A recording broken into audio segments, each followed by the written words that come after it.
Otep à tous, bien-aimés frères et sœurs. La vérité rattrape Emmanuel Macron. Pas plus tard que hier, juste après son discours, j'ai fait une vidéo que j'ai publiée ce matin, ici à New York, bien sûr, en disant que Emmanuel Macron mentait. C'est un menteur, sans scrupules. Le seul diplôme, le vrai diplôme que Emmanuel Macron a pu avoir dans leur école polytechnique, là, c'est celui du mensonge.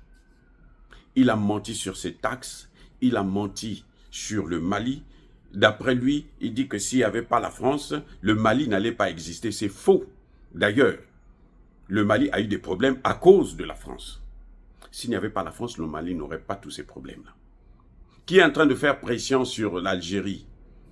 C'est pas parce qu'ils ont des problèmes, non. Concernant le Mali, là, l'Algérie et la France sont sur la même longueur d'onde. Il se cache derrière l'Algérie parce que lui, on le connaît déjà tellement et il est vomi par tout le monde. Maintenant, c'est Sonko qui est sorti. C'est le gouvernement de Kaka Déby qui est sorti pour démentir les propos que Macron a tenus. Il y a des panafricanistes qui disaient déjà, non, Macron a dit la vérité vient d'apparaître. Non, ce n'est pas la vérité. Écoute, il faut comprendre les gens. Macron ne peut pas chasser, retirer ses troupes des pays comme le Sénégal, comme la Côte d'Ivoire, qui sont des pays clés. Le Tchad. Le Tchad, eux-mêmes, ils appellent ça un porte-avions. Le Tchad, là, c'est un porte-avions pour les Occidentaux.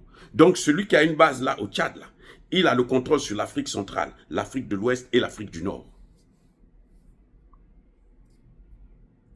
Donc, c'est un pays stratégique. Emmanuel Macron ne peut pas, de lui-même, même s'il est fou, même dans son sommeil, dire que non, nous allons partir du Tchad. Nous allons partir de la Côte d'Ivoire. Nous allons partir du Sénégal pour aller au Bénin. Il pense que le Bénin, c'est mieux que la Côte d'Ivoire, c'est mieux que le Sénégal. C'est faux. C'est faux. Le Sénégal, c'est le pays qui est le plus proche de l'Occident. C'est pour ça qu'on utilisait le Sénégal comme base de départ. Non, il faut que les Africains puissent arrêter de se faire avoir comme ça. On se dit panafricaniste et on pense que la seule personne qui peut faire quelque chose de bon, c'est le Mali, le Burkina, le Niger. Non. Ce n'est pas parce qu'on n'est pas dans l'AES qu'on ne peut pas réfléchir correctement. Non. Les pays africains là, sont en train de monter. Et tous. Même le Bénin que vous êtes en train de voir là, va s'en sortir. Quand j'ai entendu Macron hier, tout de suite, j'ai écouté, je dis, ça c'est un menteur. Comment j'ai su que c'était un menteur? Parce que la volonté de faire partir les bases militaires françaises du Sénégal, du Tchad, de la Côte d'Ivoire, ce n'est pas la volonté des dirigeants. C'est ça le problème. C'est la volonté des peuples. Et tout dirigeant de ces pays-là, s'il veut être sincère, s'il veut avoir la côte face à son peuple, il faut qu'il chasse les bases militaires. Pourquoi on a dit que Ousmane Sonko nous a trompés? Pourquoi? C'est à cause de ces bases militaires et du CFA. C'est pas à cause de l'AES, non? Ousmane Sonko n'avait jamais dit qu'il va rentrer dans l'AES. D'ailleurs, il ne savait même pas que ça devrait exister. Il n'avait jamais dit ça. Mais il avait dit, nous allons chasser les bases militaires françaises, changer, sortir du CFA. C'est pour ça que nous, on a dit qu'après, que ce sont des menteurs. Maintenant qu'ils sont en train de vouloir rattraper le tir, c'est encore nous, les Africains, qui pensons que Sonko est en train de mentir, que Bassirou est malhonnête. Non.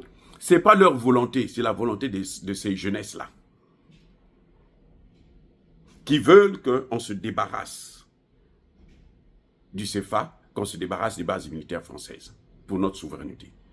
Ça ne veut pas, tout le monde n'est pas obligé de faire partie de l'AES. Mais, ce que fait l'AES, les autres doivent suivre cette voie, c'est-à-dire sortir du CFA, se débarrasser des Français et affirmer sa souveraineté. C'est tout ce qu'on demande. Maintenant, s'ils veulent rentrer dans l'AES, s'ils ne veulent pas rentrer, ça, ce n'est pas un problème. Qu'est-ce que nous critiquons chez Doumbouya? C'est le fait de vouloir accueillir maintenant des bases militaires françaises. Doumbouya, son problème, c'est celui-là. Vous voyez que, dernièrement, qu'est-ce qu'il fait? Pour essayer de reprendre un peu la main, il déclare que lui, il va soutenir l'AES. Son port est toujours ouvert pour les pays de l'AES. Parce qu'il sait que c'est ça qui lui donne un peu de crédibilité. Un peu, je dis bien un peu de crédibilité. Le panafricanisme est un fonds de commerce pour tout homme politique sérieux en Afrique. Je reprends.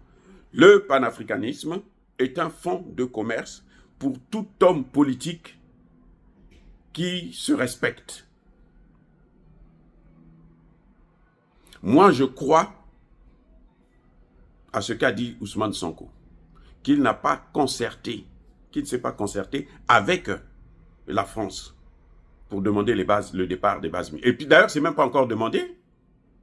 Ils ont seulement émis le souhait de les faire partir. Le Sénégal n'a pas demandé le départ. Le Sénégal a émis le souhait de faire partir. Et vous avez vu à l'Assemblée nationale du Sénégal, les députés sont en train de demander ça. En Côte d'Ivoire, les députés sont en train de demander le départ. Parce que les populations veulent le départ de ces troupes-là. Ce n'est pas la France qui veut retirer ses troupes.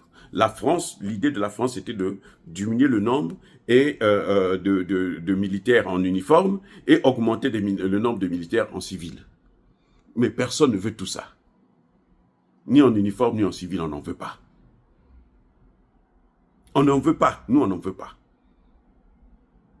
Donc, maintenant, il est en train de se cacher. C'est pour ça qu'il est en train d'aller vers le Bénin, vers le Nigeria. Il est en train d'aller consolider les terreaux dans le lac Tchad. Ce sont des espaces que le gouvernement ne contrôle pas très bien. C'est pour ça qu'il est en train de faire ça. S'il voulait partir des pays africains, mais il n'allait pas aller chercher à avoir des bases en Guinée, au Nigeria et au Bénin. Il n'allait pas le faire. S'il le fait, ça veut dire qu'il n'a pas envie de partir. Mais il ne veut pas assumer le fait qu'on est en train de le chasser. Parce que les Français ne sont pas contents. Écoutez bien, attendez, écoutez bien. Les Français là, toute la classe politique française, en train de demander à Macron de leur expliquer qu'est-ce que lui il a fait à ces pays-là pour que tous ces pays-là puissent le haïr comme ça. Voilà le problème qu'il y a aujourd'hui en France. Les hommes politiques ou les citoyens français qui comprennent un peu les enjeux politiques, ils demandent à Macron, mais qu'est-ce que tu as fait à ces gens-là? Comment se fait-il que, avec toi là, tous les Africains ne veulent plus entendre parler de la France? Alors que tu sais très bien que sans ces pays-là, nous, on ne peut pas vivre.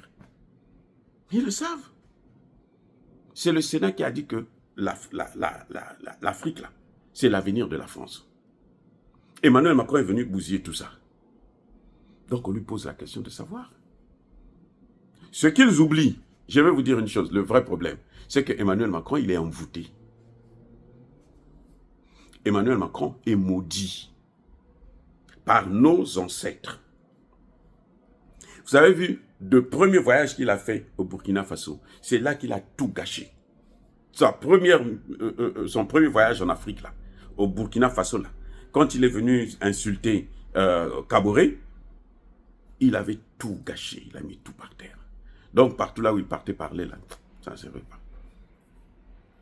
Ce n'est pas Emmanuel Macron qui veut retirer ses troupes. Emmanuel Macron est contraint de retirer ses troupes à la demande des pays africains. Vous voyez, le Gabon n'a pas demandé. Vous avez entendu que ça bouge au Gabon? Parce que Olingi Nguema n'a pas demandé. Mais les peuples sont en train de demander à Olingi Nguema. Le rapport des représentants qui étaient venus de tous les pays, tout le territoire gabonais, il dit quoi? Il y a deux choses qu'on demande à Olingi Nguema, les bases militaires, le CFA, il faut se débarrasser de tout ça.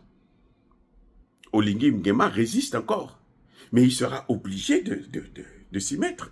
Donc le jour que lui va dire, Emmanuel Macron va encore sortir, c'est à cause de moi. C'est moi qui ai dit, il y a des pays qui ne voulaient pas, et j'ai été obligé de leur forcer. C'est pas vrai. Le gouvernement tchadien vient de sortir un communiqué pour dire que Emmanuel Macron doit apprendre à nous respecter. Ah oui, c'est ce que le gouvernement tchadien vient de dire. Qu'il nous respecte. Il ne demande pas quoi que ce soit, il demande seulement qu'il nous respecte. Parce que s'il ne le fait pas, eh bien, ça va s'aggraver.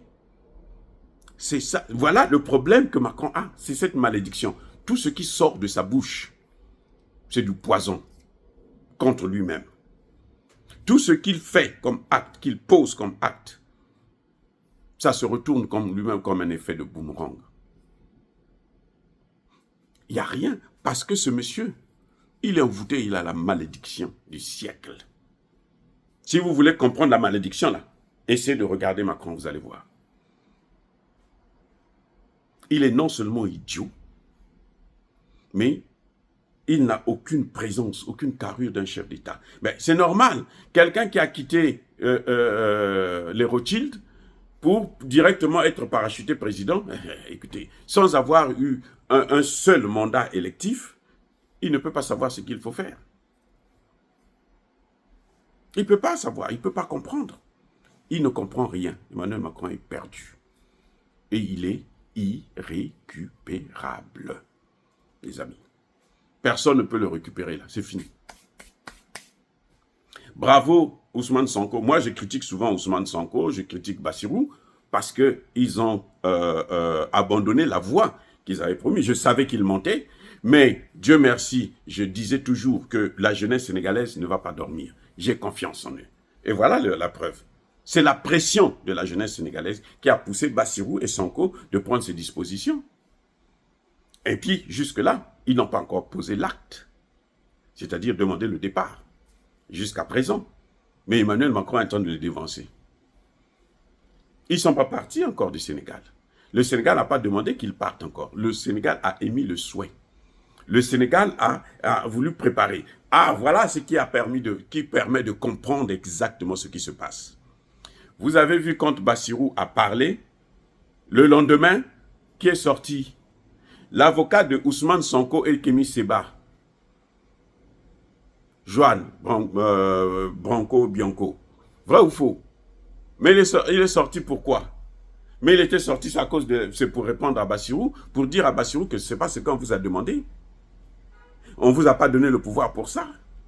Ce qu'il oublie, c'est que même si eux, ils ont milité pour qu'ils puissent avoir le pouvoir, ils ont mis les médias et tout, ils ont manipulé tout le monde, mais maintenant, ils sont au pouvoir.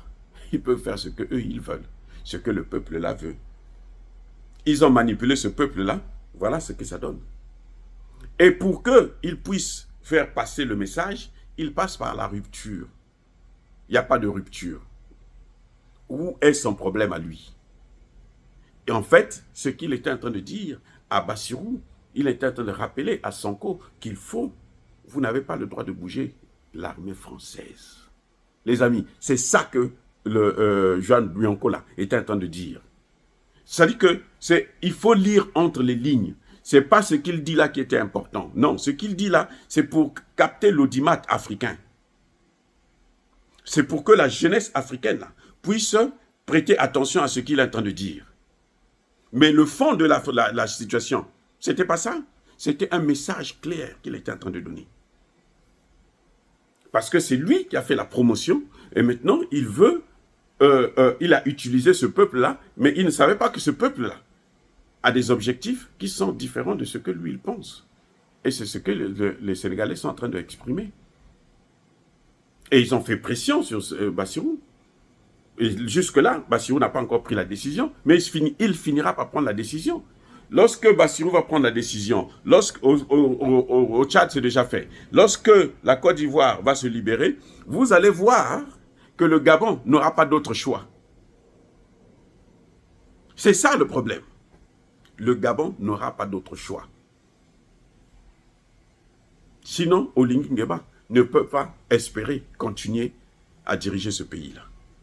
Les amis, soyez bénis, abondamment bénis par le Dieu de Kémy Seba, par nos ancêtres angélisés. Bravo, encore une fois de plus, à Ousmane Sonko. Je reconnais, j'apprécie beaucoup cette clarification.